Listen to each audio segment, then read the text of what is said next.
మతిమరుపు రావటం, జ్ఞాపక శక్తి లేకపోవటం, ఇలాంటి సమస్యను రాకుండా కరివేపాకు బాగా ఉపయోగపడుతున్నది. మెదడు కణజాలం దెబ్బతినకుండా, వాటికి ఇన్ఫెక్షన్స్ రాకుండా పోరాడుకోవటానికి ఇందులో ఉండే యాంటీ ఆక్సిడెంట్స్ ఈ రకంగా బ్రెయిన్ సెల్స్ ముసల్తనంలో కూడా చురుగ్గా యాక్టివ్గా పనిచేయడానికి కారణమవుతున్నాయని వాళ్ళు నిరూపించారనమాట.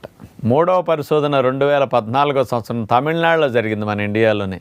University education and research centre వారు ఈ పరిశోధన చేసి ఏం చెప్పారు అంటే, కరివేపాకులో యాంటీ ఆక్సిడెంట్స్ అనేవి అతి ఎక్కువగా ఉన్నాయి, పుష్కలంగా ఉన్నాయి. అందులో ఉన్న యాంటీ ఆక్సిడెంట్సే అసలు మెడిసినల్ ప్రాపర్టీస్కి, ఆరోగ్యాన్ని సంరక్షించడానికి అద్భుతంగా పనికొస్తున్నాయని నిరూపించారు. అవేమిటంటే యాంటీ ఆక్సిడెంట్స్ లినిలాల్, ఆల్ఫా టర్ఫినిన్, మిర్సిన్, ఆల్ఫా